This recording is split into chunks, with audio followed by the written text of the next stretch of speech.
Visual తీసుకో శేఖర్.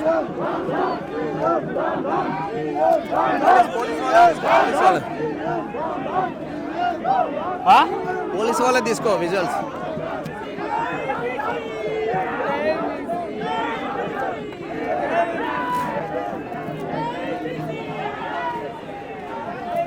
నీ పని మంచిగా ఉందిరా చెప్పాలన్నా.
కెమెరా వాళ్ళు కొంచెం వెనకకు రండి. శేఖర్ నేను అటు పోతా జరుగు.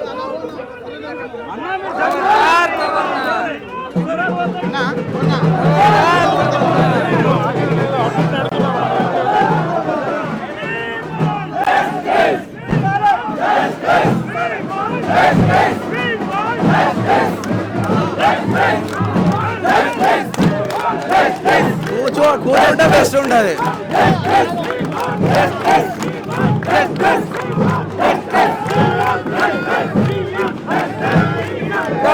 పవన్ గౌడ్ వచ్చింది. పవన్ గౌడ్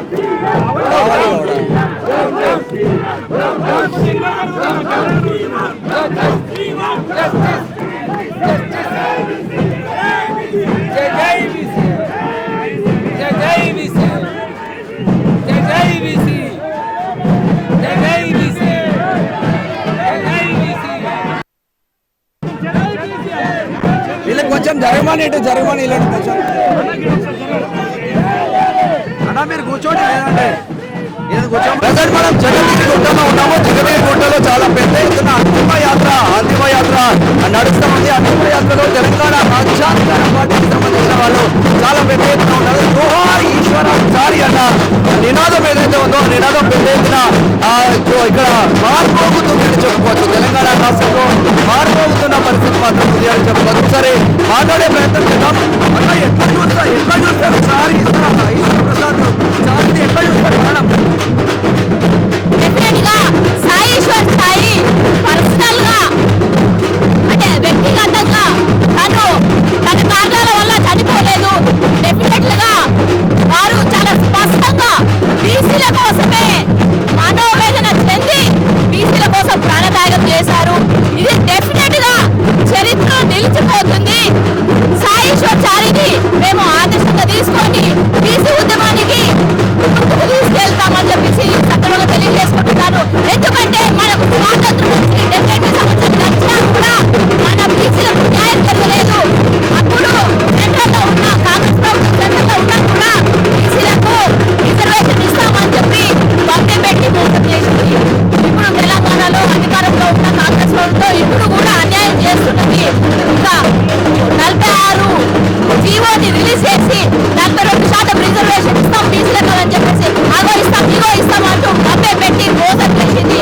కావున ఇలాంటి అమాయకులు ఇలా మోసం చేసింది కాంగ్రెస్ ప్రభుత్వం అని చెప్పేసి ఆత్మహత్య చేసుకోవడం జరిగింది. దీన్ని మేము చాలా తీవ్రంగా ఖండిస్తున్నాము. అలాగే ఈ ఉద్యమాన్ని మేము ముందుకు తీసుకెళ్తామని చెప్పేసి కూడా సందర్భంగా తెలియజేసుకుంటున్నాము. ఇది ఒక ఉదాహరణ. మేము బీసీలము చేయడం కావాల్సిన సమయం ఆసన్నమన్నదని తెలియజేయడానికి ఇది ఒక సూచనగా మేము తీసుకుంటున్నాము. చూస్తారన్న? అన్న, నా పేరు చిక్కా దేవదాస్. ఇది చూసడం కాదు, ఇవాళ ఈరోజు ఈ ప్రభుత్వం రాకముందు ఏదైతే కేసీఆర్ ప్రభుత్వమే మనకు దోహం చేసింది అనుకుంటే, ఈ కాంగ్రెస్ ప్రభుత్వాన్ని ఎవరైనా కామారెడ్డి డిక్లరేషన్ 42% స్థానికం ఇస్తారని మిమ్మల్ని ఎవరు అడిగిండు? మీరు ఇచ్చినటువంటి మాట ఈరోజు నిలబెట్టుకోలేదు కాబట్టి ఈనాడు సాయి ఈశ్వరచారి తన 3 పిల్లలు రేపు పొద్దున భవిష్యత్తు లేదు 23% నుంచి 17% ఇచ్చారనే ఆవేదన చెంది ఈనాడు తీర్మార్ మల్లన్న దగ్గరకు వచ్చి ఆయన ఆవేదన చెప్పుకుందామని చెప్పి ఈరోజు ఆయన ఆత్మ బలిదానం చేసిండు. ఆ బలిదానానికి పూర్తిగా బాధ్యత ఈ తెలంగాణ ప్రభుత్వం రేవంత్ రెడ్డి హత్యగా నేను పరిగణిస్తా ఉన్నా. ఈరోజు ఈ బలిదానం మామూలు బలిదానం కాదు. అందుకొరకే ఈనాడు తెలంగాణలో ఉన్నటువంటి అన్నలకు తమ్ములకు చెల్లెలు చెప్తున్నా, ఈ తెలంగాణ ఆత్మ బలిదానం చేసుకోవద్దు ఎవరే కానీ. చేసుకుంటే సాధించేది ఏం లేదు. పోరాడదాం చేద్దాం. 2028లో బీసీల రాజ్యం తెచ్చుకుందాం. బడుగు బలహీన వర్గాలు ఈరోజు 75 ఏళ్లుగా ఎంత వెనుక నెట్టివేయబడుతుందో తెలుస్తాం. నిన్న మనం చూసాం, ఈ ప్రభుత్వం వచ్చిన తర్వాత మొన్న తర్వాత కమ్మ రాజ్యం పరిపాలించిందంటే ఈరోజు రెడ్ల రాజ్యం ఈ నల్లగొండ జిల్లాలో చూసాం. మొన్న ఒక బీసీ మా యాదవ్ తమ్ముని ఉత్సాహించినటువంటి చరిత్ర ఉంది.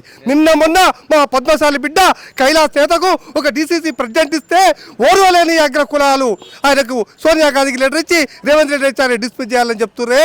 ఇవాళ మా బత్తల సిద్ధేశ్వర్ 45% రిజర్వేషన్ పోరాటం చేస్తుండు, అమ్మ నిరాహారం చేస్తుండు. ఒక్క నాయకుడు కానీ ఈ యొక్క ప్రభుత్వంలో నోటి బీసీ నాయకులకి ఏమైనా సిగ్గుందని అడుగుతా ఉన్నా. వాళ్ళు వచ్చి ఇలా పరామర్శించే అవసరం లేదా? ఈరోజు సాయి ఈశ్వర్ దగ్గరకు వచ్చి ముందుంచి ప్రభుత్వం నుంచి అధికారికంగా నిర్వహించే అవసరం లేదా? రేపు పొద్దుగాల ఈ ప్రభుత్వం శాశ్వతం అనుకుంటుర్రు, మీకు కూడా ఇదే గతే పడతారనేది మీరు గుర్తుంచుకోవాల్సిన అవసరం ఉంది. మరో తెలంగాణ పోరాటం కన్నా ఇక బీసీ బహుజనుల ఉద్యమం ఇంకా రెట్టింతలు అవుతా ఉంది.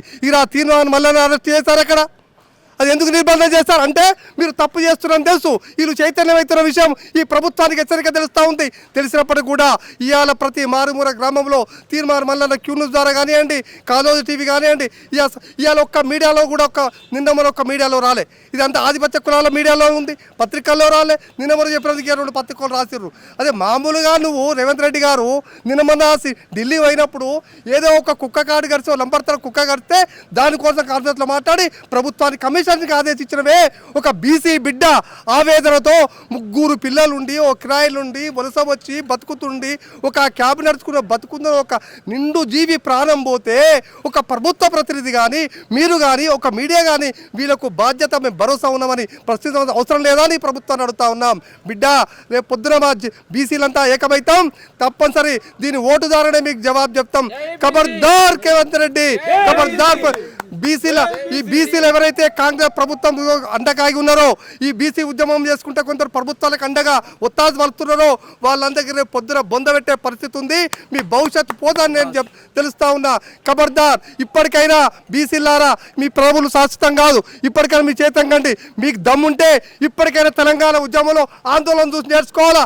తెలంగాణ ఇస్తానంటే ముక్కుమడిగా ఎంపీలు ఎమ్మెల్యేలు రాజీనామా చేశారు. ఇవాళ బీసీ ఉద్యమం ఉవ్వెత్తున లేస్తుంది. మీరు రాజీనామా చేశారండి.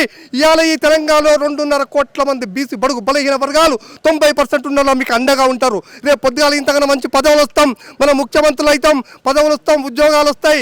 దానికోసం పాటుపడండి కనుక. కానీ ఇంకొక విజ్ఞప్తి చెప్తా ఉన్నాం. అయ్యా, ఇవాళ తెలంగాణలో ఇంతమంది యూనివర్సిటీలు, కాకతీయ యూనివర్సిటీ, ఉస్మానియా యూనివర్సిటీ, అయ్యా విద్యార్థులారా, మీరు ఈ రాజకీయ నాయకులకు బలి కాకండి. ఈ సత్యాన్ని తెలుసుకోండి. మీరు చదువుకున్నటువంటి వాళ్ళు ఉద్యమాలకి ఇక్కడ రండి, తెలంగాణ కోసం కొట్టాడండి. రేపు పొద్దుగాల ఎమ్మెల్యే అక్షరం రాని దొంగ కొడుకులు, డబ్బులు సంపాదించిన కొడుకులు, పనికిరాని పెద్దవాళ్ళు ముఖ్యమంత్రులు అవుతుర్రు, ఎమ్మెల్యేలు అవుతుర్రు, మంత్రులు అవుతున్నారు. అయినా మీది కూడా ఒక కోర్స్ అనుకోండి. మీరు ఉద్యోగం కోసం వచ్చే పైసలు కాదు, మీరు ప్రజాసేవ కోసం రండి.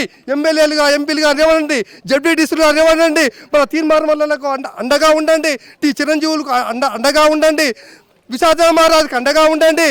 పూర్ణచంద్రరావుకి అండగా ఉండండి. వీళ్ళు నడుస్తున్నటువంటి బాటలో ఈ సబ్బండ వర్గాలు మీకు అండగా ఉంటాయి. మీరు ముందు నడవండి. నాయకత్వాన్ని నమ్మలేకనే బలహీన వర్గాలను కాలుబడి కూస్తుర్రు. సరైన నాయకుడు ఇవాళ 3-4 వచ్చిర్రు. ఆ వచ్చేటువంటి వాళ్ళని ఇంకా ఇవాళ చూసారు కదా, తీర్మానాలు అరెస్ట్ ఎందుకు చేస్తున్నారండి? మీరు పంపించచ్చు కదా, ప్రజానాయకుడు కదా, ఎవరైనా పంపించవచ్చు. ఈ ప్రజాస్వామ్యం ఇంత హక్క అంటే ఇంకా మీ యొక్క రెడ్ల యొక్క జులుము ఇంకా ఇప్పటి శ్మశాన వాటికల్లో కూడా మీరు రాజకీయం చేస్తున్నారు. ఖబర్దార్ బిడ్డ, మీరు జాగ్రత్త. ఈ కుటుంబానికి ₹1 కోటి నష్టపరిహారం ఇవ్వాలి. వాళ్ళ భార్యకు ప్రభుత్వ ఉద్యోగం కల్పించాలా, ఆమెకు సొంతం ఇల్లు కట్టించాలి. ఇవన్నీ ఈ ప్రభుత్వం ఎంబెడెడ్ డిమాండ్ చేస్తూ ఉన్నాం. ఇవి కల్పించినట్టయితే ఈ పోరాటం నిరంతరం సాగుతాయని నేను తెలియజేస్తా ఉన్నా. ఈ పోరాటం ఇప్పటి నుంచి ఇక ఇది అంతం కాదు, ఆరంభం మాత్రమే తెలియజేస్తున్నాను. Thank you sir. పెద్దపల్లి నుంచి పెద్దపల్లి సామాన్ ఉన్నాడు, ఒకసారి మాట్లాడే ప్రయత్నం చేద్దాం. ఎట్లా చూస్తారండి? ఈరోజైతే సాయి ఈశ్వరన్న గారి అంత్యక్రియలో పాల్గొనడం జరిగింది. పెద్దపల్లి నుండి ఏదైతే 42% రిజర్వేషన్ డిక్లరేషన్ పెట్టి మీరు మాట ఇచ్చిర్రో అమలుకు నోచుకొని హామీలు ఇచ్చి గద్దెనెక్కిన రెడ్డి ప్రభుత్వాన్ని మేము ఒకటే హెచ్చరిస్తున్నాం. మీరు ఎప్పుడైతే 42% రిజర్వేషన్ అని చెప్పి మీరు ఈ బీసీ ప్రజలను మాయమాటలు చెప్పి పాలాభిషేకాలు చేసిర్రో, పాలాభిషేకాలు చేసిన నాయకులు ఒకటే హెచ్చరిస్తున్నాం. ఈ శ్రీకాంతాచారి హత్య మీ హత్యగా భావిస్తున్నాం. ఇది మీరు చేసిన హత్య. ఎందుకు చేసిర్రు? అమలుకు నోచుకొని ఈ 42% రిజర్వేషన్ ఇచ్చి బీసీ ప్రజలను మభ్యపెట్టి మీరు పాలాభిషేకాలు చేసిరు కదా, ఈ హత్యకు బాధ్యత వహించండి. ప్రతి ఒక్క సంఘ నాయకులను చెప్తున్నా, ఆ రోజు చేసిన పాలాభిషేకాలు ఎవరెవరైతే చేసిరో వాళ్ళందరికీ చెప్తున్నా నేను, ఈ హత్య మీ వల్లనే జరిగింది. ఈరోజు మీరు చేసినాక మన రిజర్వేషన్ ఏదైతే రాలేదో దానికి ఈయన మొత్తం బలిదానం చేసుకోవడం జరిగింది. కాబట్టి పూర్తి బాధ్యత రెడ్డి ప్రభుత్వాన్ని, ఈ బీసీ సంఘ నాయకులదే మేము భావిస్తున్నాం. ఖబర్దార్ రెడ్డి రావులారా, ఇక్కడ నుంచి యుద్ధం మొదలైంది, కాసుకోండి అని చెప్పి కోరుకుంటున్నాం. ఓకే.